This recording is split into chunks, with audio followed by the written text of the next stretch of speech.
Hey, welcome to Home Video Hangouts. I'm Cody, and in this video, I'm going to be discussing the differences between the Panasonic UB820 Blu-ray player and the PlayStation 5 and Xbox Series X, specifically for watching various types of physical media ranging from CDs, DVDs, Blu-rays, and 4K Blu-rays. I've gotten multiple requests for doing a video like this that kind of compares the differences between these different players and the advantages and pros and cons to all of these. So I'm going to start out with a little bit of a discussion of all of these and then go through them individually one by one and share who I think they're best for, what their strong suits are, just kind of the pros and cons of them, and then which one I would recommend overall. So I have all three of these players, and I use all of these on a regular basis for everything that they're capable of.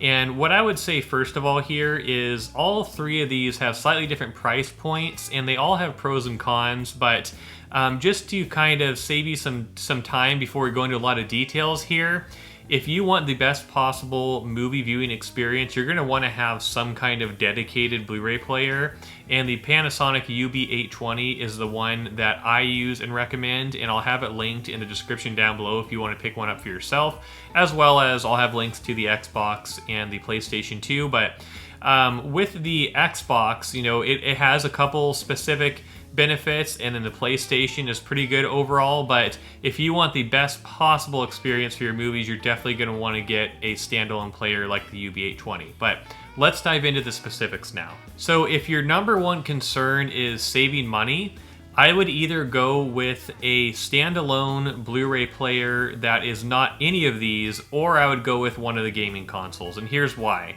So if we look at one of the game consoles, you know, these typically, I mean, they change prices, they go on sale, but they're typically around the $500 mark.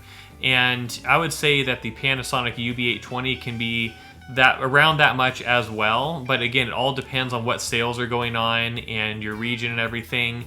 But there are multiple Blu-ray players out there that are cheaper than any of these. You can get 4K Blu-ray players that are $200 or $300. I've done some other videos where I talk about various players, the best Blu-ray players for every budget, for example. I've also done a more detailed video going over my experience with the Panasonic UB820, but if we start with just one of these, we start with the PlayStation 5. This is the one that I would say is kind of the best of all worlds player, where, you know, it plays a lot of the latest video games, it has some great exclusive video games, it does well playing all types of movies from DVDs, Blu-rays, 4K Blu-rays, it does some upscaling, and while it doesn't quite meet the visual fidelity or the audio fidelity of a standalone player like the UB820, it still does an overall good job. So specifically, I have found the PlayStation 5 to be the most reliable player that I've used. When I put in, say, a slightly damaged DVD or Blu-ray or 4K Blu-ray into this player, it'll typically play without issue. Whereas if I put, say, a very, very slightly damaged disc into the UB820, it's very likely it's going to have some kind of problems, especially if it's with a 4K disc. Now, I have had luck with really scratched up DVDs playing fine in the UB820, but when it comes to overall reliability, the PlayStation 5 is a player I've used that's least likely to have any kind of skipping, stopping, or just UI problems in general. And the only issue I've really found has been not even related to movies. I've had an audio issue with gaming with my PlayStation 5, where after roughly 30 to 45 minutes of gaming, my surround sound system will stop playing audio until I restart it when it's connected to the PlayStation 5, but it doesn't do that with anything else. So there's that, or occasionally on the main menu of the PlayStation 5, it won't show images. Those are weird glitches I've had with mine. That could just sometimes be solved with updates though. So overall, this is a very reliable player. And then this player actually has slightly better picture quality than what you'd find on the Xbox Series X. It has an overall good image, and it has some adjustments too that you could make to the picture quality and HDR and things like that. It has some features you can use for adjusting sound. And so I think this is I don't know specifically what it is creating this slightly better image, but I think it just has slightly better picture processing, and I think HDR looks slightly better on this than what I've seen with the Xbox. But it also offers better upscaling than the Xbox. So we'll get to the Xbox in a minute, and that's not a bad player either, but if you're going to choose one game console or the other, and you're watching all movie types, DVD, Blu-ray, and 4K Blu-ray, this is typically going to be the better choice. Not by a lot, not by a long shot like with a standalone player, but it will be slightly better than the Xbox in terms of visuals and potentially even sound.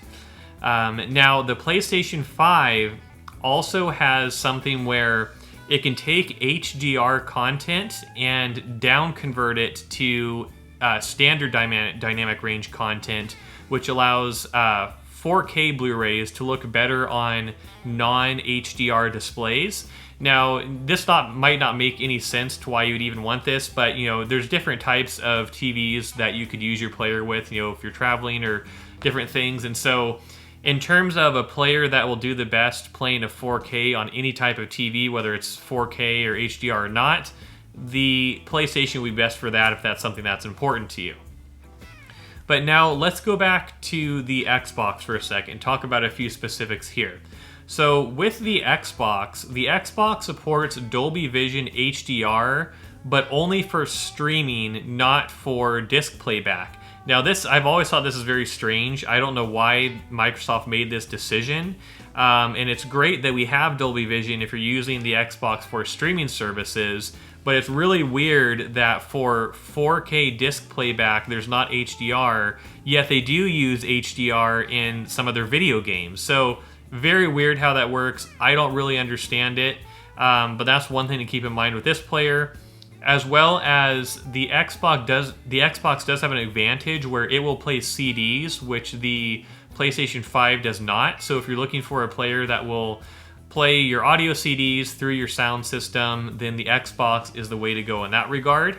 All right, now one last thing I want to mention about both of these game consoles that is a disadvantage for some related to a standalone Blu-ray player is both of these have somewhat loud disk drives. I don't know exactly why this is, but the PlayStation 5 especially has a pretty loud disk drive when you compare it to something like a standalone Blu-ray player such as the UB820. The UB820 I don't hear hardly at all when I'm using it. The PlayStation, it sounds like you hear a lot of noise from that disk drive. And the Xbox, you hear some noise too, probably not as much as the PlayStation, but both the consoles are louder, and this doesn't affect my situation as much. If you've seen my home video or my home theater walkthrough video I posted, you'll see my game systems and players are all behind my TV, behind all my sound system speakers, so I never hear them regardless of how loud they are, really. But if that's something that matters to you, then I would probably choose a standalone player for that reason. Okay, but now that we've talked about the game consoles for a while, let me give a little bit more insight into the Panasonic UB820 and why I see that as the best player overall for your movies. So the number one thing that I think stands out above everything else if you're comparing this player to the consoles is the phenomenal upscaling ability that it has. I'm someone who still has a lot of DVDs and regular Blu-rays in my collection. I don't just have like all 4Ks or something. And so I do still watch DVDs on a regular basis, and it's really awesome what this player does with upscaling even DVDs up to 4K resolution. And in some cases, that's not necessarily ideal. Like there's some older DVDs I have where when that upscaling happens, it almost makes the DVD look worse. But with some more modern DVDs, if they're shot, digitally and they're more modern, I find that it actually does a really good job to where it's more comparable to a regular Blu-ray at least. But even, it does look pretty sharp, being that it's trying to upscale to 4K. And I'm watching all my movies on a LG C1 OLED TV. And with the UB820, I can go in and have it optimized specifically for an OLED TV, which is great. And I've made various videos talking about the UB820 and different menus for kind of tweaking the settings of the player, which you can look at on my channel. But there are so many things you can adjust both on the UB820 and on your TV to really optimize the picture. And it does have great HDR optimization too when you're watching those 4Ks. So whether you're upscaling lower quality physical media, or you're just watching 4K Blu-rays, you can really dial in the picture for your exact setup however you want to. And another small thing I want to mention is I really don't like using the video game controllers that the PlayStation 5 or the Xbox have for watching movies specifically. I like them a lot for gaming, but when you're trying to watch a movie and you're using those controllers, they're not backlit for one, but also, especially with the PlayStation controller, you set that down, it's very easy to, when you set it down, slightly pull the triggers on the back of the controller, which will then cause the movie to start fast forwarding.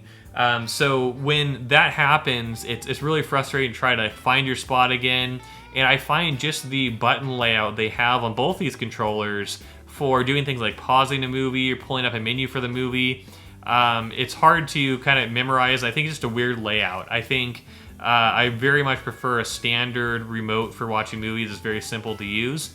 And while the UB820 doesn't have a backlit remote either, it is a very standard, easy to use remote. And there's other remotes that you can buy from Panasonic that are backlit for the higher end players that will work with this. I believe it's the remote for the Panasonic UB9000 player that has the backlit remote. I think that's the one that will work with this. So you do some research on that, but that's a good way to have a nice backlit remote versus what you get with the consoles or this player from the factory.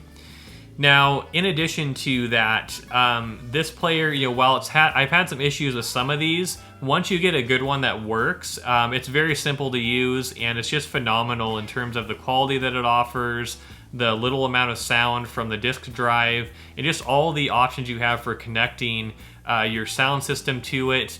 And there's SACD playback. There's just so many features on this player that you wouldn't get when you have just one of the gaming consoles.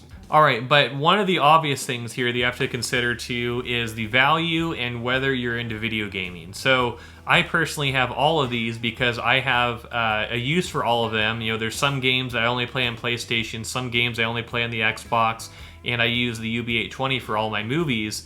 But I think for some people, having just one player that will play the video games they love and that they can watch all their movies on, I think that's a big advantage, especially if you're in a small space or you don't have a super high-end TV or home theater setup. Then something like a PS5 offers an incredible value for you to use one device to watch all of your media and consume all of your media. I mean, the ability to buy a PS5 and then be able to use every streaming service imaginable on it, and then be able to play all the latest games as well as backwards compatible PlayStation games, or even subscribe to PlayStation Plus and play even some further back games in the PlayStation library, like from PS2. And then just to be able to consume all that content that you want, that's incredible. And then if you look at something like the Xbox has all those same things and the ability to play audio CDs, and they have their service Game Pass, which is an incredible value for gaming if you don't buy physical copies of your games. If you like to just kind of play them and move on to the next thing, their Game Pass service is really great too. So it's important to kind of evaluate your specific situation, what makes the most sense financially and that suits your needs. I would say the higher end the sound system and TV and overall home theater you have, the more you're going to want to invest in a standalone player like the UB820. But if you just have a really basic setup, one of these game consoles will take you a long way and be a great value for you. And there's nothing wrong with having multiple either. It's great to have one of these consoles as a backup. If I'm having trouble with playing a certain damaged disc on the UB820, a lot of times it'll still play in the PlayStation 5. So keep all these things in mind. Let me know also if you have any other tips you'd like to share down in the comments, or if you've had a positive or negative experience with any of these players. And if you haven't already, hit the like and subscribe buttons down below to stay updated on the latest videos I have releasing. And like I said, check out the description for links to all these if you want to pick up any of these yourself. And then also check out the other videos on my channel, and that'll be popping up above where I talk about the UB820 in further detail. But thanks for watching, and I'll see you in the next video.